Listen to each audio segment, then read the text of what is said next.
Good morning, A-Shift. I'm coming to you this morning as a representative from our safety committee. Throughout this last year, while doing timed evolutions, on several occasions we had deluge appliance actually come apart when they were charged with water. So the safety committee thought the best way to address this was actually do some type of a video on the procedures of putting that appliance together. We've also stressed that it's important for all of the members of the crew to actually get up on top of the trucks and inspect those and be familiar with all of the different locking mechanisms to be able to take them off of the truck itself and reassemble them once they're back on the ground. So we've gone and done that. The only caveat with this is that we only videoed one specific type of deluge, and I know that there's several out there. So it's real important that you look at yours and make sure whether it's a push lock type or if it's pins that you have to insert on each side, that you're real familiar with that. And when you do insert those pins, make sure they're all the way in, or when you lock down a mechanism, make sure that it's pushed down tight. So I'm not going to talk a whole lot this morning. We're going to hopefully let this video speak for itself and get some good training from it. Steve, we're ready to cue that up.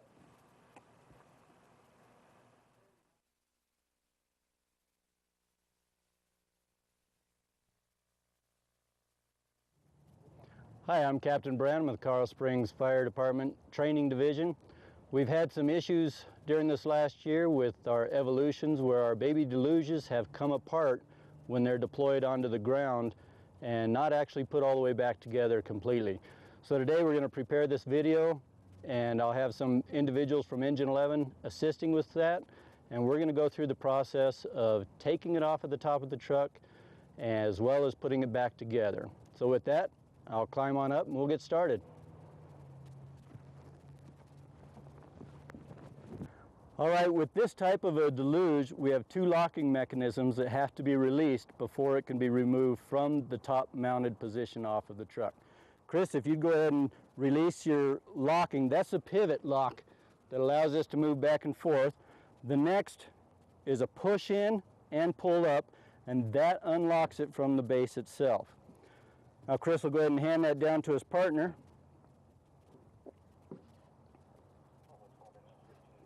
The next process will be removing the base from the truck mounted position, which entails releasing the strap around it and sliding it out.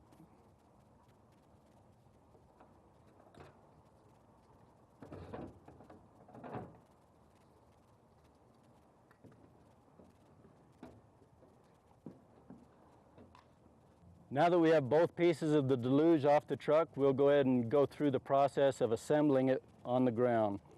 Starting with our base, there's a few things. As you pull the legs out, make sure the locking mechanisms lock in. Chris, go ahead and lay that on the ground and point the locking mechanism I was talking to. Right there, both sides need to be locked. That's solid on the ground.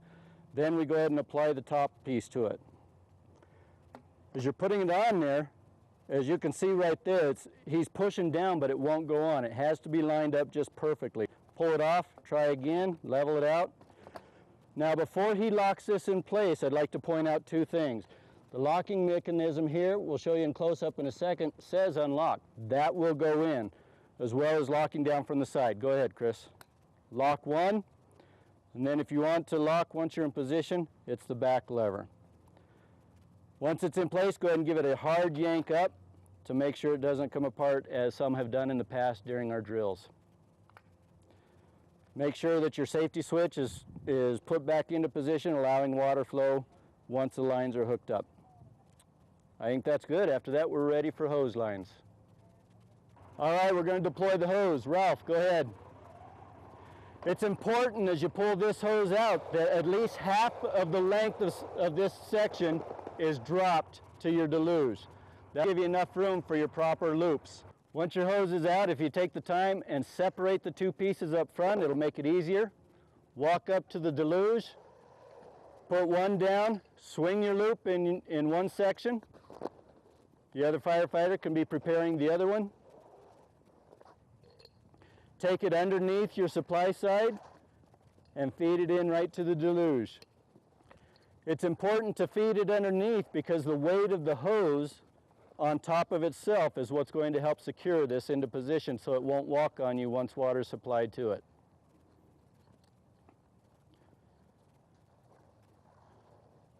Both connections are made. We'll go ahead and round out our hose, eliminating the possibility of kinks once it comes up.